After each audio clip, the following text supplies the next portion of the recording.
After Florida Governor Ron DeSantis was told that Elon Musk had just tweeted if he ran for president that Musk would probably vote for him, he responded like this. Elon Musk. So what I would say, I'm focused on 2022, but with Elon Musk, what I would say is, I welcome support from African Americans. What can I say? In case you didn't know, Elon Musk was born and raised in South Africa, and then after he graduated high school at the age of 17, he didn't want to join the apartheid army, which was mandatory, so he convinced his parents to let him move to Canada back in 1988, and then later he came to the United States. And as you can imagine, since liberals have no sense of humor, they got quite upset about his little joke, which I thought was hilarious. Joy Reid, the disgruntled MSNBC host who suffers from a severe case of black fragility, tweeted out, quote, "I said before that Governor Ron DeSantis is a humorless, more openly fascist version of Trump.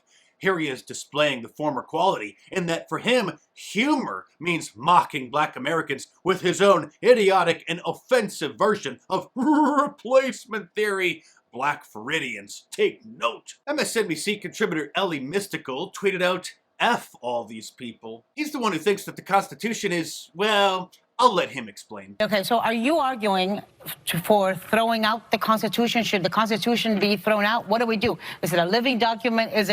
Or is it a sacred document? It's certainly not sacred. The Constitution is kind of trash.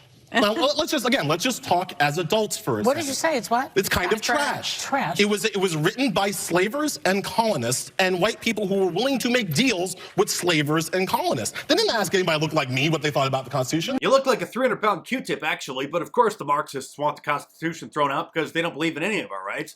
Freedom of speech, right to bear arms, trial by a jury, because of course they want mob rule, states' rights. They want it all thrown out. Now, Ron DeSantis said that he's not going to run for president in 2024 if Trump decides to run, which is the best idea because we certainly don't want those two going head to head.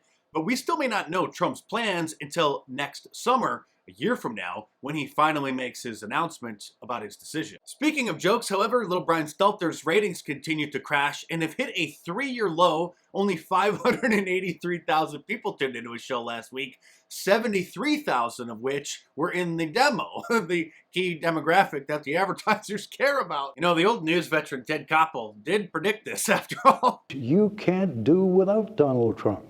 You would be lost without Donald Trump. Well, that is what he says. Ted, you know that's not true. CNN's ratings would be in the toilet without Donald Trump. You know that's not true. You're playing for laughs. But that might not be the only bad news for little Brian. Someone who I've never heard of, but they used to work as a managing editor for Mediaite, which is a pretty big online outlet, says that they have a source who tells them that the new owners of CNN are sick of Brian Stelter and that his time at the network is numbered to weeks, if not days. CNN's new president is trying to do his best to salvage CNN's reputation, even though it's at the bottom of the ocean with the Titanic. And so he told the network to stop using supposed breaking news all the time to describe just ordinary stories, and also told them to stop using the term "the big lie" to refer to Donald Trump's assessment of the 2020 election. Word is that Jeff Zucker's replacement is trying to make the network appear to be less partisan, which of course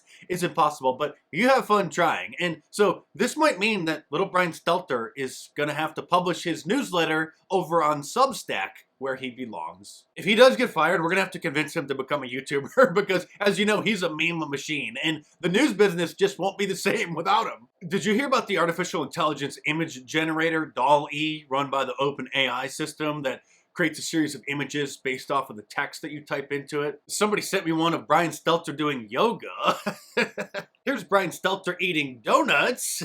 His favorite meal, of course. And here's Hillary Clinton zombie. I posted this on my Facebook page if you missed it. But if you really want horrifying images from hell, you don't need to see what DALL-E is coming up with. You just need to turn on the liberal media or see what the Democrats are up to. This, by the way, is literally the drag queen that the Proud Boys chased out of that library in Oakland, California last weekend after they caught wind that it was going to be reading children's books and wanted liberal parents to bring their kids to come and see it. CNN labeled them the bad guys for doing that because apparently now in America you're considered an extremist if you don't want children to be around something like that. Or as old Joe says, you're ultra MAGA. No one knows better than the people in this room. We have a lot more work to do.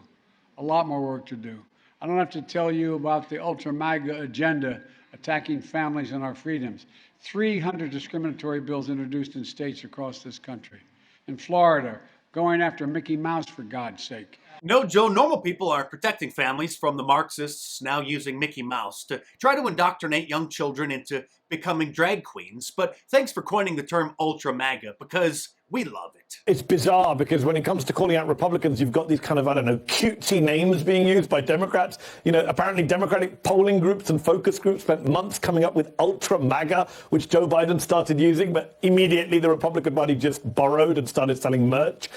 Yes, I am selling merch, and I think it's the best political slogan since Make America Great Again. In fact, it might even be better. So order your ultra MAGA shirt from my online store at markdice.com or click the link in the description below.